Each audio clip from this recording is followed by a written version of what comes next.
ओम शांति। आज 11 मई 2026 के प्यारे बाप दादा के अनमोल मधुर महावाक्य हैं। आज की मुरली के सार में सुप्रीम फादर ने आप समान बनाते हुए कहा कि मीठे मीठे जीव की आत्माओं को परमपिता परमात्मा बैठ समझाते हैं कि मैं साधारण बूढ़े तन में आता हूँ।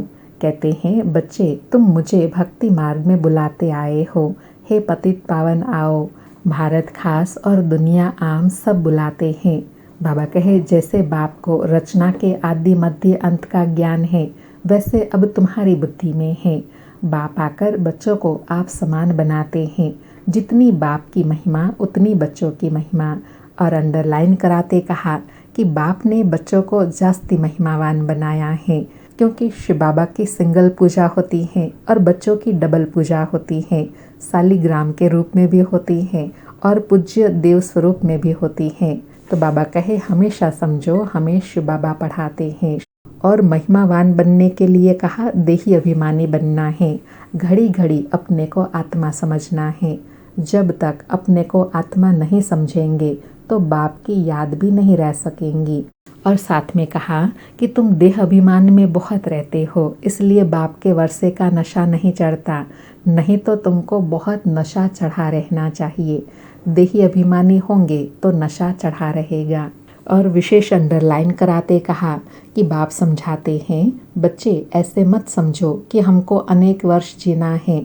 अभी समय बहुत नज़दीक होता जाता है।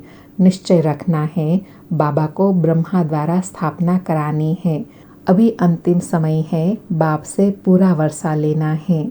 और विशेष कहा कि यहाँ तुमको बाप एक ही धंधा सिखलाते हैं कि तुम पतित से पावन बन पतितों को पावन बनाओ। सबको यह लक्ष्य दो कि शिव बाबा कहते हैं, मुझे याद करो। तुम अपने को शरीर मत समझो, घड़ी घड़ी अपने को आत्मा निश्चय करो, आत्म अभिमानी बनो। फिर याद और सेवा के लिए कहा कि अभी तुम बच्चों को समझाया जाता है, घर में रहो, यह सर्विस भी करते रहो, कोई को भी समझाओ। तुम आधा कल्प के आशिक हो, एक माशुक भगवान के।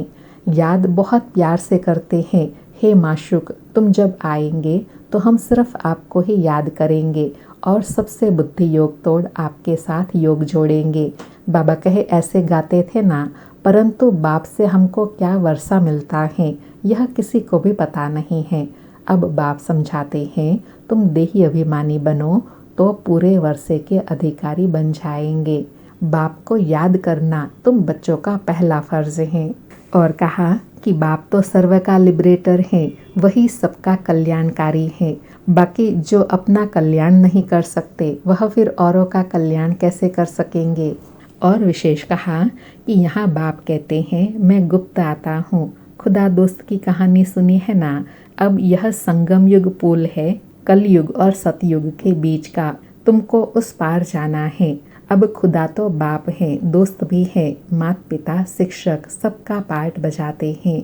इसलिए तुम गाते हो, तुम ही हो माता पिता, तुम ही हो बंधु सखा, तुम ही हो साथी, तुम ही सहारा, तुम ही मम देव देवा। तो बाबा कहे, अभी बाप सर्व संबंधों का पार्ट बजा रहे हैं, तो सर्व संबंधों से एक बाप को याद करना है।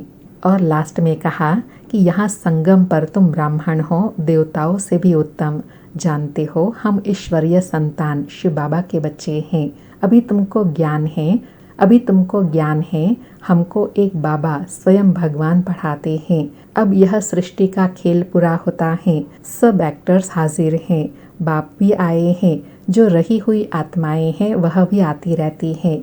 जब सब आ जाएंगे तब विनाश होगा, फिर सबको बाप अपने साथ ले जाएंगे। सुनते हैं प्यारे बाप दादा के अनमोल मधुर महावाक्य। आज बाबा कहे, मीठे बच्चे बाप आए हैं आप बच्चों को अपने समान महिमा लायक बनाने। बाप की जो महिमा है वह अभी तुम धारण करते हो। आज मुरली से प्रश्न है, भक्ति मार्ग में परमात्मा माशुक को पूरा न जानते भी कौन से शब्द बहुत प्यार से बोलते और याद करते हैं।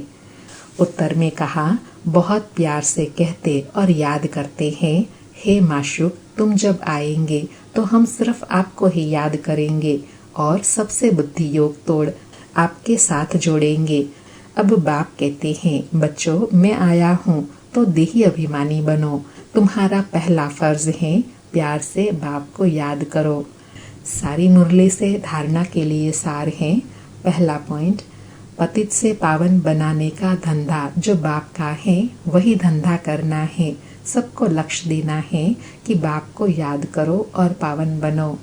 दूसरा पॉइंट, यह ब्राह्मण जीवन देवताओं से भी उत्तम जीवन है। इस नशे में रहना है।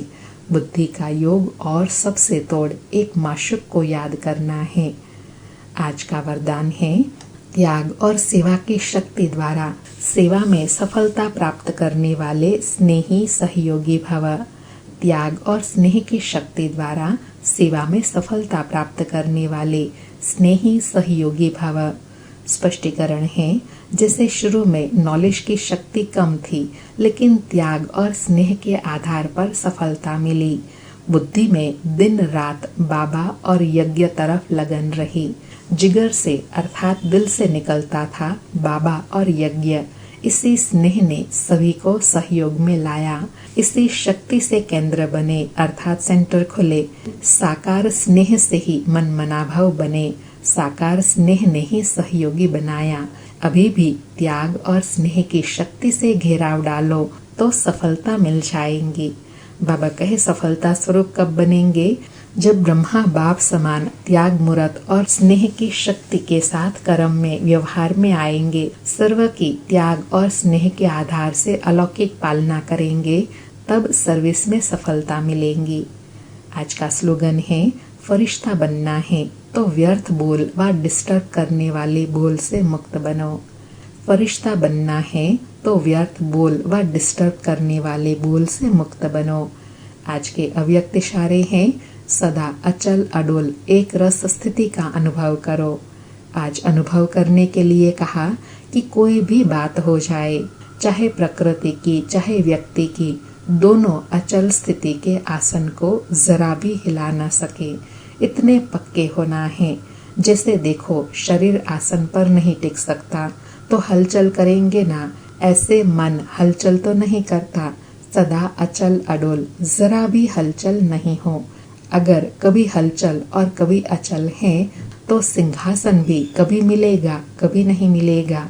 आज बाबा कहे, भविष्य तखत का आधार अभी की अचल अडोल अवस्था है। अगर अभी अचल अडोल अवस्था है तो सतयुग में भी सिंहासन अचल अडोल रहेगा। अच्छा, ओम शांति। शुक्रिया बाबा, शुक्रिया।